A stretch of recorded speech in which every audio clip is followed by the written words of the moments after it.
He said his name was David, just wanted to buy my couch. But when his friends walked in, smiling, uninvited, I realized this wasn't a sale. It was a setup, and I was completely alone. I was 22 at the time, living in a tiny house I'd shared with a roommate for over a year. Eventually, he moved out, and with the lease ending in a few months, I realized I couldn't cover the rent on my own. That meant I had to move out too. Finding a new place wasn't too difficult, but the apartment I landed in was much smaller than the house. Because of that, I had to part with most of my furniture.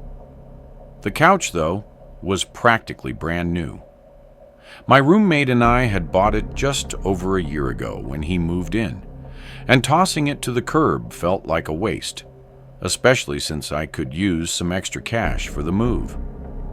So, I listed it on Craigslist. I'd never sold anything on the site before. I'd only ever used it to buy a few things. The most uncomfortable part of those experiences had just been showing up at a stranger's place. But this time, since I'd be the seller and people would be coming to me, I felt a bit more at ease. It took a little over 2 weeks before someone serious reached out to the listing. He sent a message asking if he could come by to take a look. Then he gave me a call with a few follow-up questions, which honestly made me feel more at ease. It seemed like he was just trying to be cautious, which I appreciated. He introduced himself as David, saying he had just moved into a new house and was looking for some affordable furniture. I told him I was in the opposite situation, downsizing into an apartment. When he asked why I was moving, I explained that my roommate had left, and I couldn't afford the place on my own. He came across as a nice guy, which I guess is why I ended up sharing more than I usually would with a stranger. We agreed to meet after work that Saturday evening around 6 o'clock. When that time came around, I left the front door open and waited. I sat on the couch for over an hour, just waiting for the guy to show up before eventually shutting the front door and going to the kitchen to make some food, assuming he just bailed on me. But then the doorbell rang, only minutes later. It was 7:30 at this point, so I was obviously a little upset, but I tried to fake a smile and open the door. "Hey, I'm David," he said as he held his hand out for a handshake. He was a tall, larger man with a very large grin on his face. I shook his hand and invited him inside, showing him into the living room. He looked at it for a second, nodding his head in approval, before I heard footsteps outside the front door, followed by an opening and 2 more men walking inside. "Sorry, these are my buddies that are moving in with me. Hope you don't mind."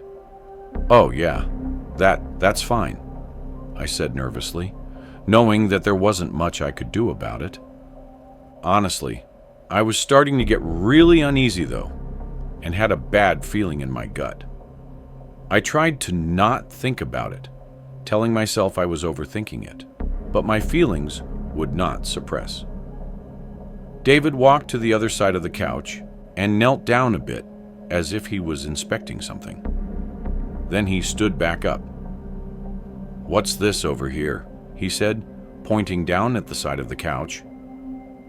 With the other 2 men standing behind me, I reluctantly walked over to where he was standing and looked down at the couch. "I don't see anything." He pointed again, as if he wanted me to get down and look. The 2 other men came closer, standing in front of me while David was behind me. Slowly, I knelt down and looked at the side, still not seeing anything. I could feel all of them breathing over me, making me feel powerless and terrified. "I'm just messing with you." "There's nothing there," David exclaimed, giving me a hard pat on the back as I stood up. I let out a nervous chuckle, and moved myself a few steps away. I could see the other men had creepy smiles on their faces as they looked at David as if plotting something. I tried my best to remain calm and think of a way out of the situation, but they were in my house. I couldn't just leave, and I was too scared to ask them to leave. "So do you like it?" I asked, trying to speed up this process. David looked at his friends and then back at me. His happy, smiling expression had shifted. There was a very odd moment of silence as I stared into David's empty eyes. A calm before the storm. One of the men tackled me to the ground, pinning me down aggressively. My instant reaction to resist was overpowered by his strength, and I gave up quickly, just hoping to not be any further harmed. David and the other man ran through the house, looting it of everything valuable, creating chaos and mess in all of the rooms. The man on top of me continued to hold me tightly, pushing my head into the hardwood and floor with all of his weight. After a few minutes, David called out by the front door, and the man got off of me and ran out of the house. I heard their truck pull out and speed off as I laid on the ground in shock, pain, and terror. After a couple minutes, I gathered myself up and slowly stumbled to the front door to close and lock it. I called the cops soon after. As it turns out, though probably to no one's shock, David wasn't his real name. The email and phone number he used weren't linked to anyone identifiable either. Investigators came out, dusted for fingerprints, and photographed the shoe prints around my property. But the trail went cold. No leads, no suspects. The only useful piece of evidence? The shoe prints matched ones found at a different residence a few weeks prior, during a robbery that followed an eerily similar pattern. That victim had also been home alone. It's now believed that whoever's behind this targets people who live by themselves. And in hindsight, I basically handed him that detail on a silver platter when I mentioned my roommate had moved out. That realization has stayed with me, leaving behind a lot of frustration and anxiety. I let my guard down because I felt safe in my own space. That false sense of security made me an easy target. Craigslist and sites like it can be deceptively dangerous. People underestimate the risks of inviting strangers into their homes, especially ones who seem friendly or harmless at first glance. But first, did you know that 98% of people who watch my videos aren't subscribed? That means you. And yes, I am speaking specifically to you. Probably aren't. So, now would be a great time to leave a like on the video and subscribe. Anyhow, I used to work for a large cleaning company, but I eventually quit after a former coworker told me she was earning over 3 times as much by going solo and posting ads on Craigslist Marketplace. Naturally, I was curious, so I looked into it and decided to give it a shot myself. For nearly 7 months, the money was incredible. Everything was going smoothly, until something strange finally happened. To this day, I've never had a client creep me out the way that man did, and I hope I never experience anything like it again. It all started with what seemed like a typical email inquiry. Someone reached out, asking if I could clean their home. The usual process is simple. They let me know which rooms need cleaning, and I estimate a price based on how long the job will take. To do that, I either visit the house in person or they send over a video walkthrough. That's the same approach we used at the company I worked for. Only now, I offer better rates, and people like the consistency of having the same cleaner each week. This particular client sent a video walkthrough. The house looked spotless already, which isn't uncommon. Many of my clients just want help maintaining that level of cleanliness and getting into the hard-to-reach spots. We agreed on a day and time, and a few days later, I arrived for the initial cleaning. The job was supposed to take around 3.5 hours. I was to clean both the upper and lower floors, no basement, and focus especially on the kitchen and bathroom tiles. When I arrived, he greeted me at the door and led me upstairs so I could clean top to bottom. And that's when things started to go sideways. I got to work, assuming he'd head off and leave me to it. But instead he just stood there, watching. Now, I've had a few clients hover before, usually older women who like things done a certain way. But this felt different, really different. But this guy wasn't looking at what I was cleaning. He was eyeing me. I ask him if he wants me to do anything else, and he just stands there for a second. You know, when I saw your ad on Craigslist, I knew I had to have you. At first, I didn't think of this in any kind of flirty way. I just saw this as some older white guy telling me, a Mexican woman, that I was meant to be good at cleaning. I didn't really care. I've heard it all the time. They usually just say things out of ignorance, but I wanted the money. So I kept my mouth shut and faked a response. Oh, well, thank you. I usually ask that people stay out of the room, though. It's just easier to clean that way, he said. No problem. But clearly there was. Because while he left that room, he went to the room just across the hallway and sat on the bed and watched me from there. At this point, I was getting creeped out, and the thought of him watching me for 3.5 hours was very unsettling. I had an idea, and after I dusted, I started to vacuum, going behind the door so I could move it, leaving it only cracked open slightly, so that for the rest of this room at least, he wouldn't be able to look at me. I just had to get through this day, get paid, and never come here again. I moved to the bathroom that was connected to the room. I was about 20 minutes in and scrubbing grout when I felt that I was being looked at again. I turned around, and sure enough, he was there in the doorway. Sorry to bother you. I forgot to tell you to leave the vanity as is. It was my wife's. She died years ago in September. It's been really rough going through all that, so I want to preserve it. I said, okay, and after a moment of silence and awkward staring, he finally laughed. I wondered why he didn't just put in special instructions to not touch the master bathroom vanity if it were so important.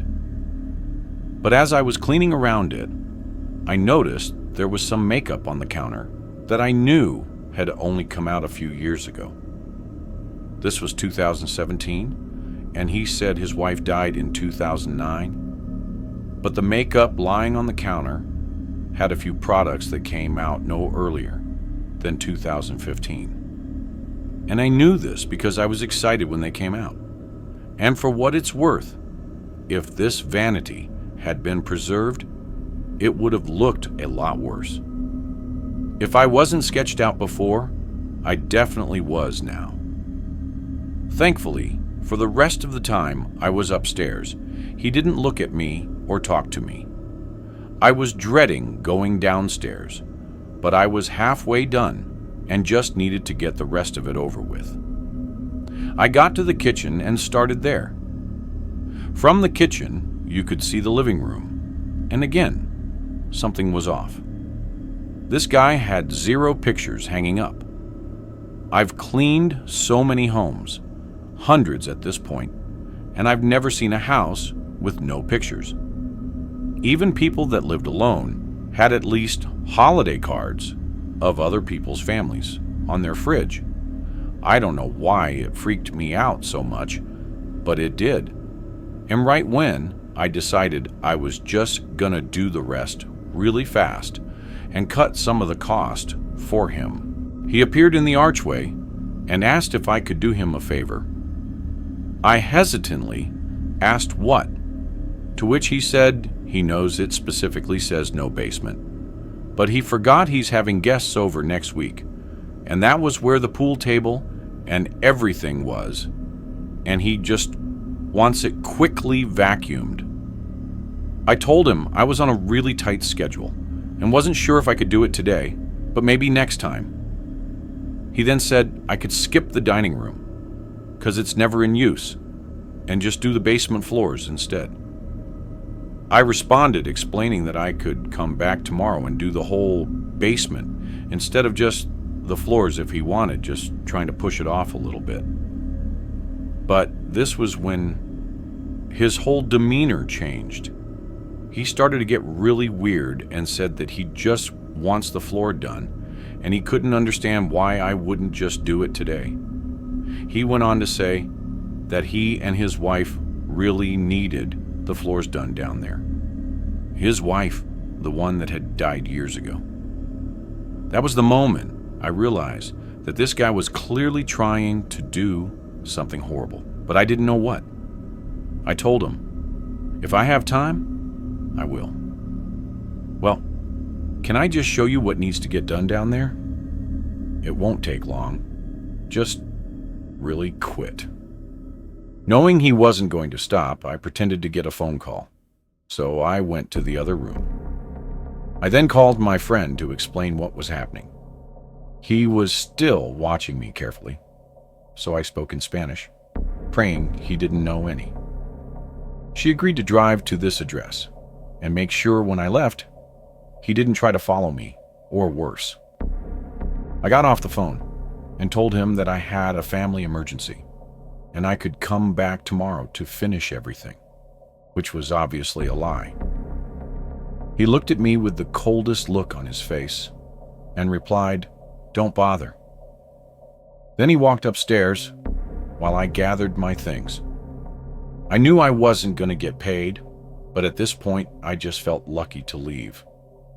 My friend pulled up while I was still loading things into my trunk, and the guy just stood there staring at me through the window the entire time. I left right after that. When I got home, I called the police to report what had happened. But since he technically hadn't broken any laws, there wasn't much they could do. Creepy behavior isn't a crime. They basically told me what I already knew. Don't go back there. Which, of course, I had no intention of doing anyway. Let this be a reminder. If you're offering any kind of service through Craigslist or similar platforms, there's really no guaranteed way to know who's normal and who's not. So always trust your instincts. And never go to a stranger's place without telling someone where you're going and when you expect to be done, just in case. I still don't know what that guy's deal was, or what he might have had planned for me in that basement, but I pray no one else ever has to find out. A few years back, I tried buying a truck off Craigslist, and before you say anything, yeah, I know how sketchy that sounds, but the price was unbeatable, and I wasn't exactly rolling in cash at the time. Truth be told, I'd never used Craigslist before, but I knew it was a pretty common site for people to sell things, usually at dirt cheap prices. Even with how cheap the listings were, I still had to ask my dad for help. I didn't have the few $1,000s in cash I needed, not even for a beater car. After scrolling for a while, I found a listing for a truck priced at $4,000. I messaged the guy, and he responded quickly. He answered all my questions and came across as honest and upfront. He told me straight out.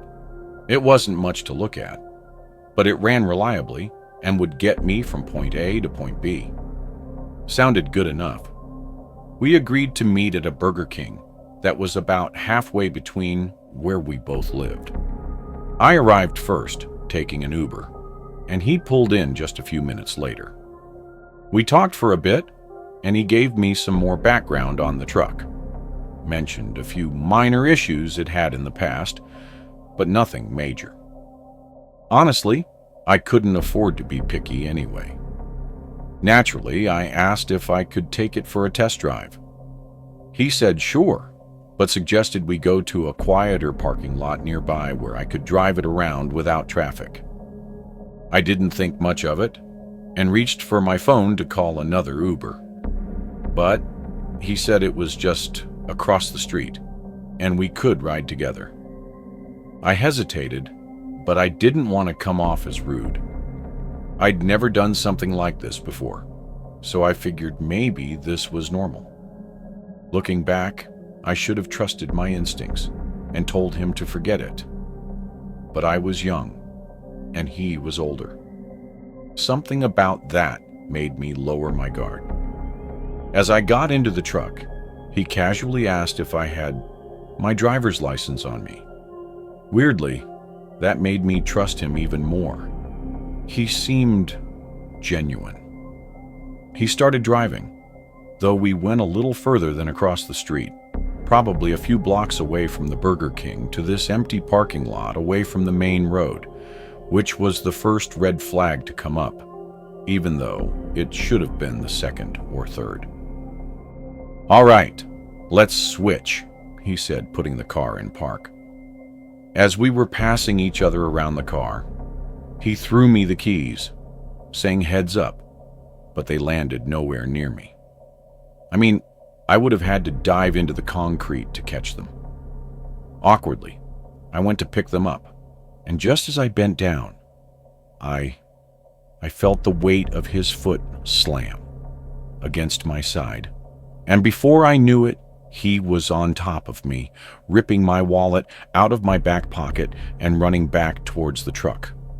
I immediately grabbed the keys from the ground, thinking he must have forgotten them in the heat of the moment, and that I could possibly force a trade. Unfortunately, though, the keys he threw at me must have just been fake, because he just drove away, leaving me stranded there stupidly. What makes everything worse is that it all happened so fast I couldn't even get the damn license plate. I still had my phone, though, and the first thing I did was cancel the only card I had because I couldn't risk him spending money I didn't have. And then I called the police. I walked back to the Burger King and filed a police report when they met me there. But with nothing more than a vague description, a rusty white truck, and a pretty average-looking, middle-aged white guy. There wasn't much they could do. The Craigslist ad was gone, and the email he used wasn't tied to a real name. Turns out, it was just a random handle named after a video game character. And of course, I never got his license plate, so in the end, I was out $4,000 in cash, had to wait for a replacement debit card, get a new license, and worst of all, they never caught him. Moral of the story: don't use Craigslist for big purchases, and definitely don't make the same dumb mistakes I did. If you enjoyed this video, don't forget to hit the like button and subscribe to the channel for more amazing video. Turn on the notification bell so you don't miss any updates. All right, that's it for today. Take care, and I'll see you in the next one.